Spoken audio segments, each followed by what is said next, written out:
2024-এর লোকসভা ইলেকশনে অনেক পরিবর্তন এসছে। কিছু ভোটিং প্রসেসে পরিবর্তন এসছে, কিছু পেপারসে পরিবর্তন এসছে, কিছু আবার নতুন করে সংযোজন হয়েছে। তার মধ্যে একটা স্ক্রুটনি ডাটা সিট, এটা কিন্তু আগের যে লোকসভা ইলেকশন সেখানে কিন্তু ছিল না, এটা নতুন অ্যাড হয়েছে এবং খুব ঘাবড়ে যাওয়ার মতো কিছু নেই। এটা প্রিজাইডিং অফিসারকে এই ফর্মটা ফিল আপ করতে হবে এবং টোটাল ভোটের একটা স্ক্রুটনি সিট এটা এবারে অ্যাড হয়েছে। তো আরও কি কি অ্যাড হয়েছে তার ডিটেলস কিন্তু ভিডিও আমার রয়েছে, আমি লিঙ্ক দিয়ে দেবো ডেসক্রিপশন বক্সে, আপনারা দেখে নিতে পারেন যে এইবারের লোকসভা 2024-এর যে নতুন কি অ্যাড হয়েছে এবং কি বাদ গেছে বা কি সংযোজন বিয়োজন এবং কি পরিবর্তন এসছে। তো আজকে আমার ভিডিও রয়েছে স্ক্রুটনি ডাটা যে সিট রয়েছে সেই সিটটা আপনি কিভাবে ফিল আপ করবেন। তো এই সিটটা ফিল আপ করতে গেলে আপনাকে ভোটিংয়ের বিশেষ কিছু বেশ কয়েকটি ভোট সম্পর্কে আপনাকে একটু সম্যক ওয়াকিবহাল হতে হবে, যদিও আপনারা সেগুলো সবই জানেন, আমি জানি। যারা আগে ভোট করেছেন, যারা প্রিজাইডিং অফিসার হিসেবে কাজ করেছেন তাদের নলেজ রয়েছে, বা এমনি যারা প্রিজাইডিং না এমনি ফার্স্ট পোলিং সেকেন্ড পোলিং হিসেবেও কাজ করেছেন তাদের কিন্তু ভোটগুলো সম্পর্কে নলেজ আছে। তবু এই সিটটা ফিল আপ করার আগে কিছু ভোট সম্পর্কে বা ভোটের ধরন সম্পর্কে আপনাকে কিন্তু একটু আইডিয়া রাখতে হবে, ঠিক আছে? তো সেই ভোটগুলি কোন কোন ভোট দেখা যাক। প্রথমে রয়েছে দেখুন চ্যালেঞ্জ ভোট। প্রথমে রয়েছে চ্যালেঞ্জ ভোট, তারপর রয়েছে proxy vote, test vote, EDC vote, blind or infirm voters, ASD voters, tender vote, refuse vote বা refuse to vote, refuse vote যেটাকে বলা হয়। এই 8 ধরনের ভোট সম্পর্কে আপনাকে কিন্তু একটু ডিটেলসটা জেনে রাখতে হবে, কোনগুলোকে কোন ভোট বলা হয়। তো এই নিয়েও কিন্তু আমার ডিটেলস ভিডিও রয়েছে, আপনারা চাইলে ভিডিওগুলো দেখে নিতে পারেন, আমি লিঙ্ক শেয়ার করে দেবো। তো ঠিক আছে, তো এই ভোটগুলো জেনে নেওয়ার পর ধরে নেওয়া গেল আপনারা সবাই জানেন এই ভোটগুলো সম্পর্কে, কোনটা কি ভোট এবং এর যে মানে আলটিমেট যে এটা আপনার ওই কি বলে হিসাব, আলটিমেট যে হিসাবগুলো রয়েছে, চ্যালেঞ্জ ভোটের হিসাব বা টেন্ডার ভোটের যে হিসাবগুলো রয়েছে, যে সিটে আমরা হিসাবগুলো রাখি সে সিটটা আমরা ঠিকঠাকভাবে রেখেছি এবং ভোটিং প্রক্রিয়া শেষের দিকে গেছে। তারপরে যখন আপনারা ফর্মটা ফিল আপ করতে বসছেন presiding officer with the help of first polling officer, তখন কিন্তু এই ভোটগুলোর যে কাউন্টটা ওইটা কিন্তু লাগবে। তাই আমি ভোটগুলো সম্পর্কে বলে দিলাম যে এই ভোটগুলোর কাউন্টটা আপনার লাগবে ওই সিটটা ফিল আপ করার জন্য। তো চলুন এবার সিটটা ফিল আপ করতে শুরু করা যাক। তো তার আগে নমস্কার, আমি স্বপন, আপনারা দেখছেন ইগাল একাডেমি। যদি আমার চ্যানেলে নতুন হন তাহলে অবশ্যই সাবস্ক্রাইব করে নেবেন, কেননা ভোটের সমস্ত ভিডিও আমার চ্যানেলে অ্যাভেলেবল, ঠিক আছে? তো এবার চলে এসেছি দেখুন স্ক্রুটনি ডাটা সিট। তো এই সিটটাতে টোটাল দেখুন, লাস্ট যদি আমি কলামটা ধরে নিই 44, এই সিটটাতে টোটাল 44 কলাম রয়েছে। লাস্ট কলাম হচ্ছে 44, মানে 44খানা কলাম আপনাকে কিন্তু ফিল আপ করতে হবে। এর মধ্যে দেখুন যে গুরুত্বপূর্ণ জায়গাগুলো রয়েছে, ধরুন এই যে রেড যেগুলো করা আছে, এই রেডগুলো কিন্তু আপনাকে ফিল আপ করতে হবে না। এই যে 12, 13 ধরুন, বা 14, 15, 16, 17, 18 অথবা 20 ধরুন, বা এখানে 33 রয়েছে, অথবা এখানে 28, 29 রয়েছে, 40 এবং 41 রয়েছে, যে কলামগুলো রয়েছে রেড কালারের, ওইগুলো আপনাকে ফিল আপ করতে হবে না। এবার দেখুন প্রথমে যেটা রয়েছে 1 নম্বর কলামে এসসি নম্বর। এসসি নম্বর মানে আপনার অ্যাসেম্বলি কনস্টিটিউয়েন্সি নম্বর, যেখানে আপনি ভোট করতে গেছেন সেই নাম্বারটা এখানে লিখে দেবেন। দ্বিতীয় হচ্ছে polling station name, polling station নেমটাও আপনাকে দিয়ে দিতে হবে, ঠিক আছে?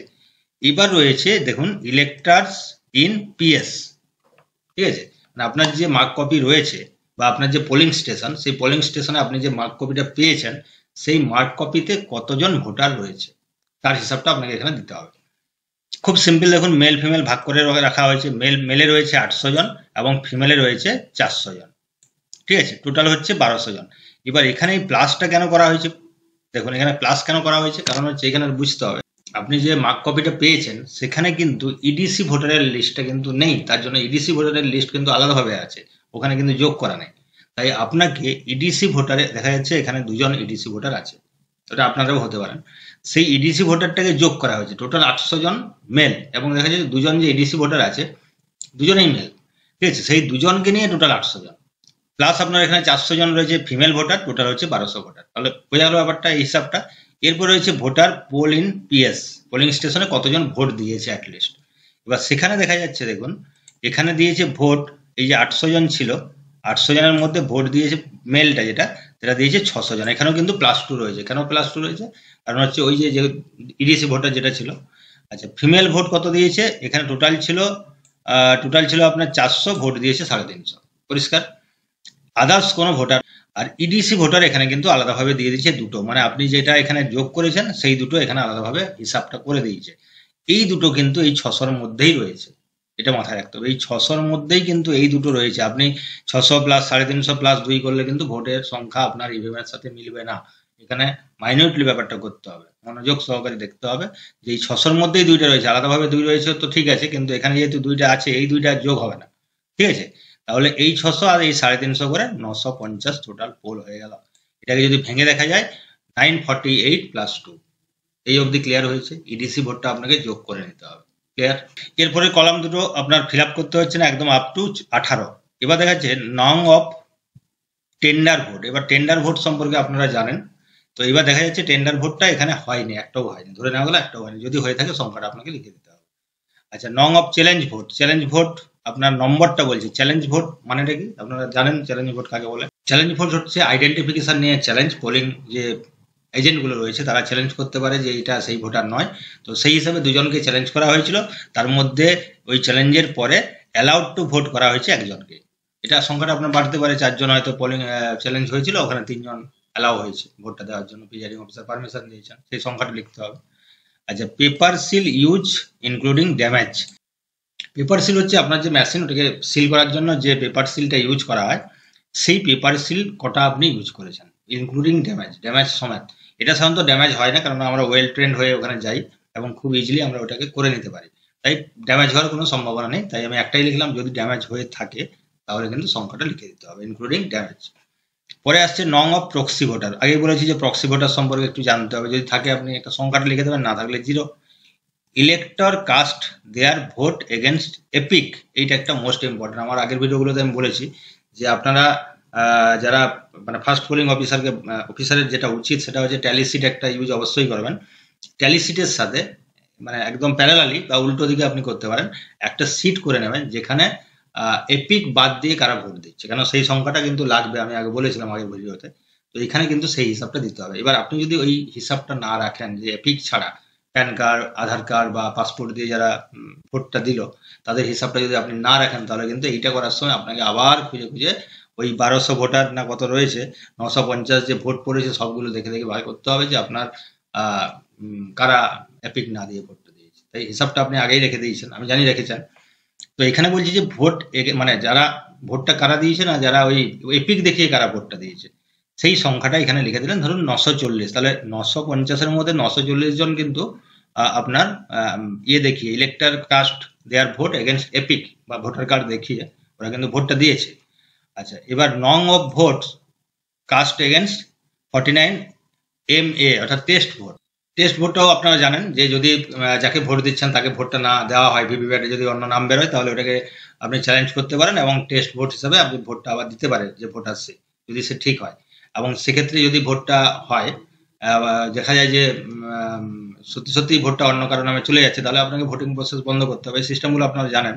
তো সেই সংখ্যাটা যদি ভোট টেস্টিং ভোট হয়ে থাকে তাহলে কিন্তু এখানে সংখ্যাটা দিতে হবে, ঠিক আছে। হয়নি বলে 0। ঠিক তারপরেই রয়েছে দেখুন যে অল্টারনেটিভ ডকুমেন্ট দিয়ে কারা ভোটটা দিয়েছে।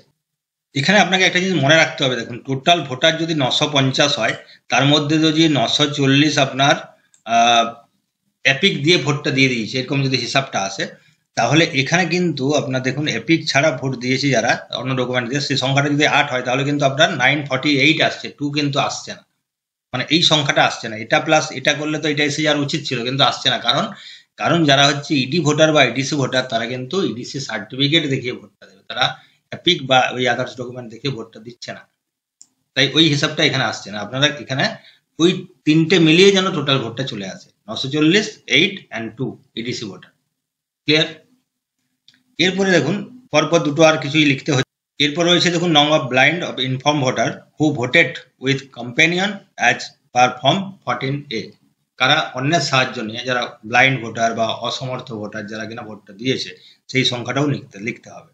আচ্ছা, নং অফ ভোট এগেনস্ট 49O, এটা হচ্ছে আপনার রিফিউজ টু ভোট। অনেক সময় হয় কি, এটাও আপনারা জানেন যে অনেকেই হয় কি ভোট দিতে গিয়ে ভোটিং কম্পার্টমেন্টের কাছে গিয়ে হঠাৎ করে ডিসিশন নিল ভোট কাউকে দেবে না, পালিয়ে গেল। তো এটা হচ্ছে রিফিউজ টু ভোট, এটা যদি থাকে আপনি দিতে পারেন, না হলে নো। এবার হচ্ছে পোলিং এজেন্ট কতগুলো ছিল, নং of polling agent present in station, polling station, কতজন ছিল। এবার সাধারণত যটা পার্টি থাকে তটা পোলিং এজেন্ট থাকে, সেই হিসাবে আমি ধরলাম 4টা পার্টির ভোট হচ্ছে, ওখানে কন্টেস্টিং 4জন রয়েছে ভোটার। তো সেক্ষেত্রে কন্টেস্টিং 4জন প্রার্থী রয়েছেন, তো সেক্ষেত্রে 4জন অ্যাটলিস্ট 4জন পোলিং এজেন্ট থাকবেন হিসাব অনুযায়ী, নাও থাকতে পারেন, 3জন থাকতে পারেন। তো সেক্ষেত্রে যে সংখ্যাটা ছিল সেটা লিখতে হবে। এবার এই সংখ্যাটা যেন, যে সইগুলো হচ্ছে, যে কারা এজেন্ট রয়েছে তাদের যে পোলিং এর যে সইগুলো হচ্ছে পোলিং এজেন্টের, সেগুলো যেন সংখ্যাটা ম্যাচ করে। নং of votes for overseas elector, overseas elector যদি কেউ থাকে এটা নীল হবে। আচ্ছা, নং অফ ইভিএম ইউজ, ইভিএম এইখানটা দেখুন, যেহেতু আপনার টেস্ট ভোট 0 হয়ে গেছে, একটাও টেস্ট ভোট হয়নি, তাহলে সেই হিসাবে আপনার কিন্তু ইভিএম খারাপ হওয়ার কোশ্চেনে আসে না, ঠিক আছে।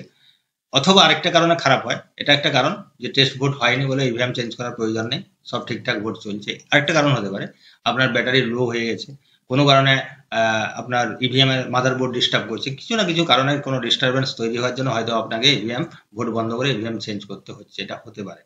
তো সেক্ষেত্রে আপনার এখানে সংখ্যাটা বাড়বে। আর যদি মনে করেন না হয় এরকম ঘটনা, সাধারণত এরকম ঘটনা ঘটে না, তাহলে আপনি 1 লিখে দিলেন, আপনার একটাই ইভিএম ইউজ হয়েছে। whether EVM related complaint receive yes or no, যদি কোনো, এটা অবশ্যই নো হবে, যেহেতু 1 একটাই যদি হয়ে থাকে নিশ্চিত কোনো অবজেকশন লঞ্চ করেনি, লঞ্চ করলে তো ওটা 2 হয়ে যেত, অন্য ইভিএম চলে আসতো, ঠিক আছে। আর রিজন ফর চেঞ্জিং, যদি চেঞ্জ করার প্রয়োজন হতো, এখানে যেহেতু চেঞ্জ করার প্রয়োজন হয়নি, একটাই রয়েছে, তাই নট অ্যাপ্লিকেবল। এবার এসডি ভোটারের একটা লিস্ট আপনি কিন্তু পাবেন, সেই লিস্টে আপনার এসডি ভোটার কতগুলো ছিল সেই লিস্টটা দেখে আপনি সংখ্যাটা বসিয়ে নেবেন, এবং তাদের মধ্যে কতজন ভোট দিয়েছে সেই সংখ্যাটা এখানে আপনাকে লিখে দিতে হবে। এখানে 8জন ভোট দিয়েছে, 12 জনের লিস্ট ছিল, ক্লিয়ার। এরপরে চলে আসছি পরের কলামে, দুটো কলামে কোনো কিছুই করতে হবে না। এখানে দেখুন বলছে any incident, poll violation, rigging, booth capturing আর পোল ইন্টারাপশন, এটা ইয়েস অর নো লিখতে হবে। আপনার কি এইগুলো হয়েছিল, রেগিং হয়েছিল বা এনি কোনো ইনসিডেন্ট বা ভায়োলেশন কিছু সৃষ্টি হয়েছিল? সাধারণত এগুলো হয় না, কেননা ফোর্স দিয়ে ভোট হয়, এগুলো সাধারণত হয় না, তাই এখানে নো হবে। এরপর রয়েছে এনি কমপ্লেন রিসিভ, 100% নো হবে। ওয়েদার রেকমেন্ডেড ফর স্ক্রুটনি, আবার কি ভোটটা পুনরায় করার জন্য কোনো রেকমেন্ডেশন এসেছিল? নো, এগুলো না হবে। এটা সব কমপ্লিট হয়ে যাওয়ার পর প্রিজাইডিং অফিসার এখানে সাইন করবেন, এবং পোলিং স্টেশন এবং নেম অ্যান্ড নম্বরটা এখানে বসিয়ে দেবেন, এবং উপরে একটা ডিস্টিংগুইশিং মার্ক যেটা হয় আমাদের, যে পোলিং বুথে, যে বুথে আপনি কাজ করছেন তার স্ট্যাম্পটা এখানে দিয়ে দেবেন, ব্যাস আপনার এই scrutiny data sheet fill up করা কমপ্লিট হয়ে গেল, পরিষ্কার হয়ে গেছে।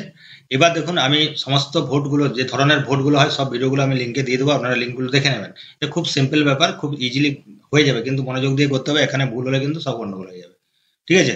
তো ভোটটা ঠিকঠাকভাবে করুন এবং আমার বাকি ভিডিওগুলো দেখতে থাকুন, আশা করি সমস্ত সমস্যার সমাধান হবে। ভালো থাকুন, সুস্থ থাকুন, দেখা হচ্ছে পরের ভিডিওতে।